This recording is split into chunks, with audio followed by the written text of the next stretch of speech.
Nageenyi fi araarri jaalalli waaqayyoo lafaaf bakka jirtanitti isiniif haa baay'atu akkam jirtu ani nagaa kooti galannii fi kabajni waaqayyoodhaaf haa ta'u isinillee nagaa keessan akka taatan abdiin qabaa.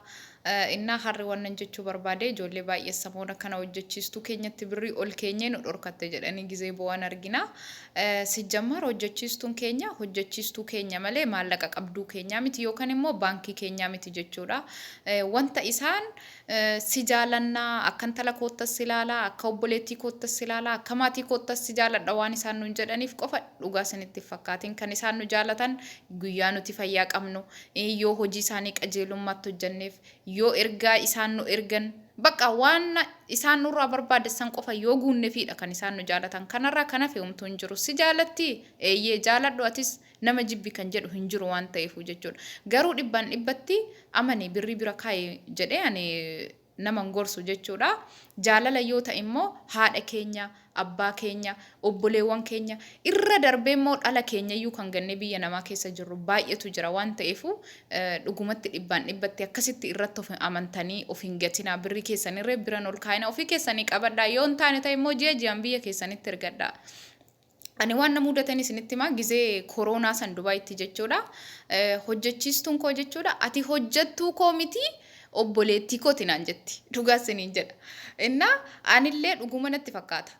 maatii kooti osoo hin dawwaliin gizeen ji'a guutuu jira jechuudha akka faamiliitti akka maatittan isaan laala waan ta'eefu jechuudha inna gaafa kooroonaan dhufu kooroonaan dursee mana keessaa ana qabe gaafa kooroonaan na qabu dhugaa isiniin jedha manatti nagattee badde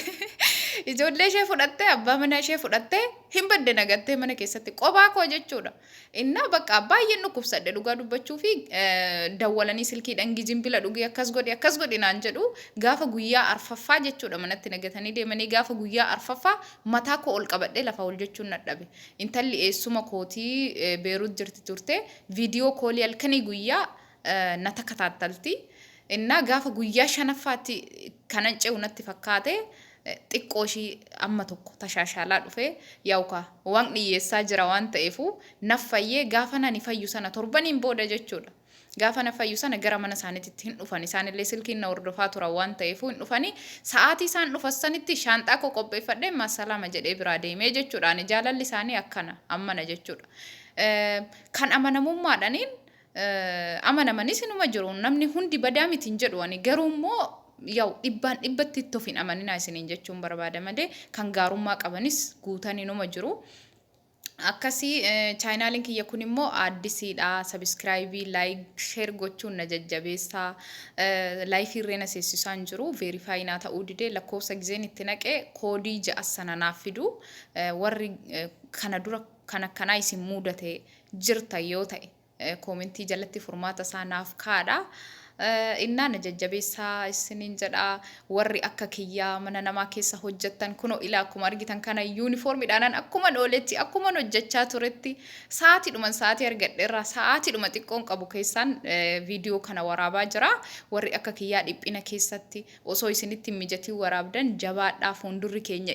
ifan dhaabnetu nu fuuldura jira guyyaa tokko immoo bareedneeffataa jennee uumama keenya nuu bareeddudha nuti istiidiyoo guddaa isaa keessa teenyee chaayinaaliin keenyas guddatee akka viidiyoo waraabnu abdiin qaba jabaadhaa isiniin jedha waaqayyoon isin wajjinaa ta'u dhiphina keessa jirtan keessaayis waaqayyoon isin haa baasu abshir jabaadhaa waan hundumtuu hin darbaa guyyaan hin darbine hin jiru waannaan obsa qabaadhati waan hundumtuu hin ce'amaa hin darbamaa dhiphina keessa jirtan keessa waaqayyoon jira yaan talakoo si dhageera jedhee dhufee abjuu keessan isiniif haa milkeessu dhiphina keessan keessa isin haa baasu isiniin jedha galatoomaa eebbifama.